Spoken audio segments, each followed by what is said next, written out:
Wait, because maybe I'm sick. The only way to prove I ain't sick is I'm going to go home, and I did. I went home and I ate solid for 2 weeks, see if I could gain weight. Well, guess what? I ain't got cancer. All right, look at that. There we go. Yeah.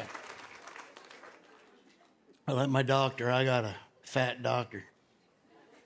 I love a fat doctor.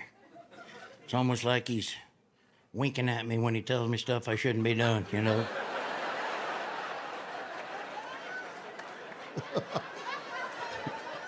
Hey, Larry, you better lay off them buffets.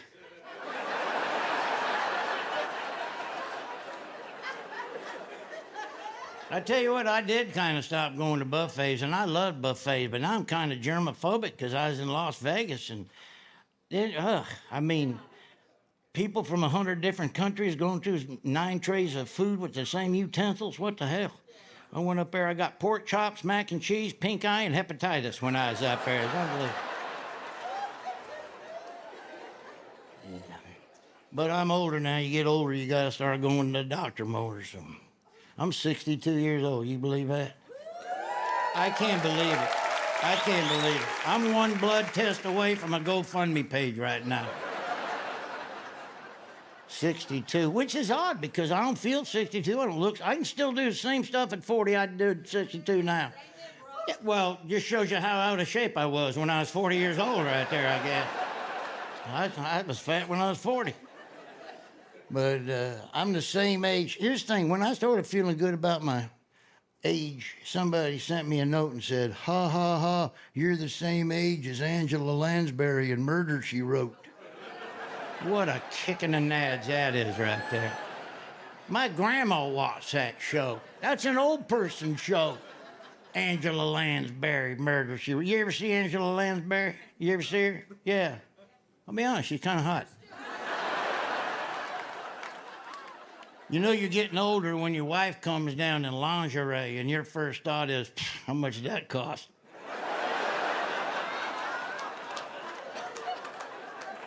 My wife's 13 years younger than me, so she's always ready to roll, and I'm like, I'm scared to make love to her. I can't make, if I'm breathing heavy going up the damn stairs to get up there.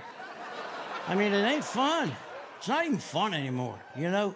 It's like a 20-second stroke with a seizure at the end of it. That's all it is. I mean, I say a prayer every time I go up there, you know? That ain't a heck of a way to go. I don't want to die with my pants down, you know what I mean? That ain't good.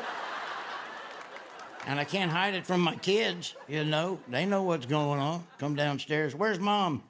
She'll be done in a minute. She's upstairs.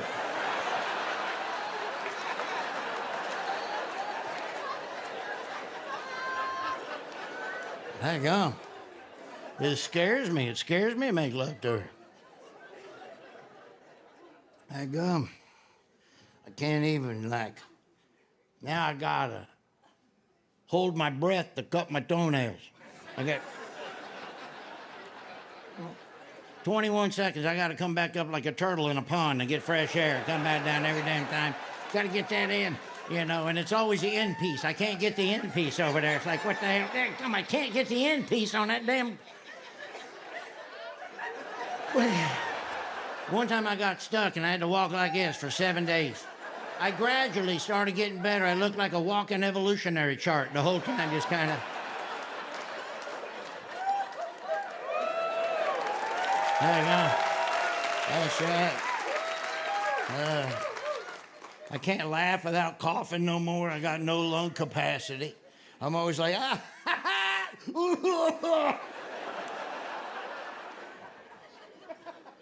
That's when you know you're getting older, you and your wife. You're watching Seinfeld, and you laugh and cough, and she laughs and pees the couch. That's it. You ever get that old man bubble coming up? You ever get one of them, any of you 60-year-olds, you're just talking, you're like, hey, y'all gonna go to... What the hell was that? What was that thing? I got phlegm shooting up from my inner stomach area. Oh, daggone. You get stuff I would have never dreamed, the injuries you get when you're older that you don't even think about when you're a kid. You know, one time I farted, ripped my taint, had to get stitches. I mean... I didn't even know that was possible.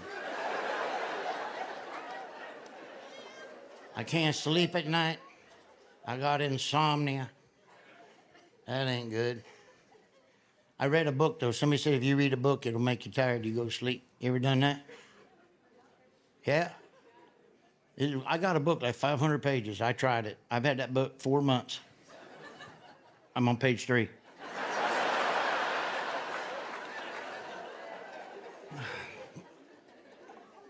I seen a commercial on late at night for erectile dysfunction.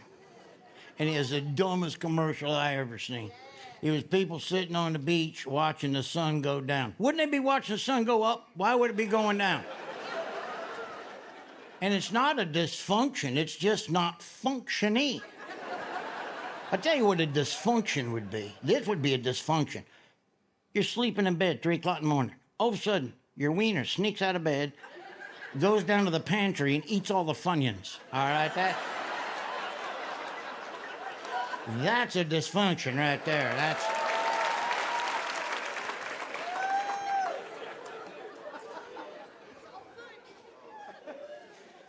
You know, this is the thing that really bothers me. Growing old with your favorite rock and roll bands. Oh, I remember 1987. I was so excited to have 7th row tickets to see Foreigner. Right over here. 3 weeks ago, I was in line with them in Vegas at the buffet. And we both had to cancel our show because of pink eye. AC/DC is now AARP. I went to the concert and bought some swag. I bought a T-shirt and some Thunderstruck compression socks when I was over there. How come every time Mick Jagger gets a new girlfriend, I get an Amber Alert?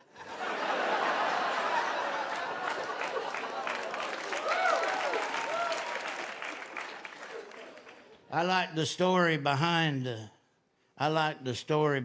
songs, you know? Like Neil Diamond wrote Sweet Caroline. Remember that song? Do you know what that's about? Caroline Kennedy. That's true. And here's another one that you Google him over. Cracklin' Rosie. He wrote that song on a first-class flight to Los Angeles sitting next to Rosie O'Donnell while she was eating pork rinds.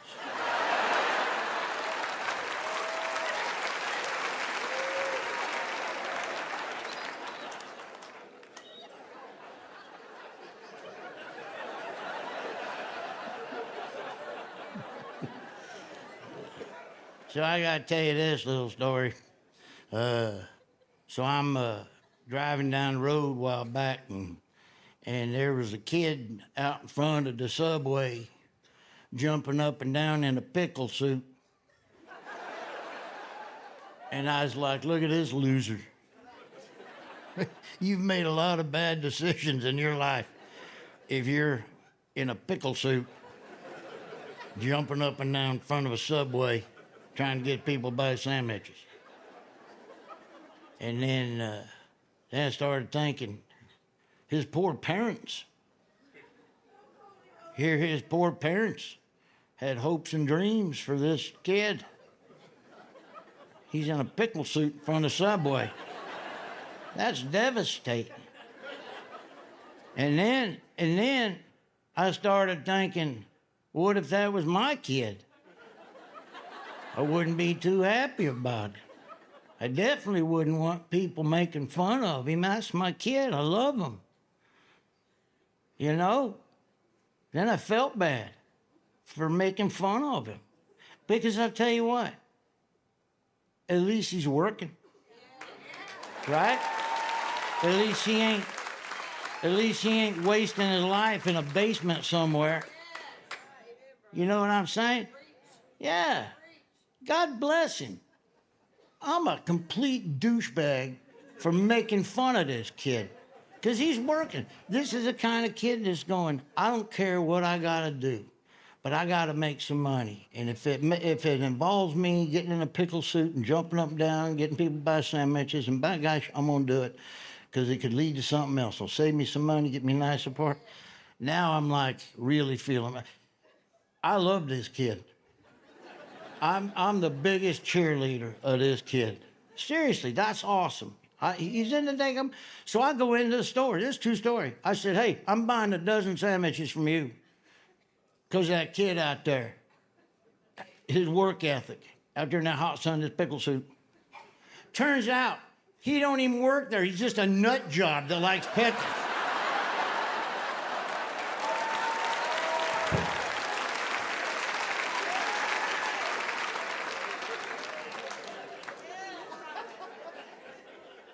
Well, listen, I love you guys today. Thank you. I want to thank you for coming to my special taping tonight. Thank you so much. I appreciate it.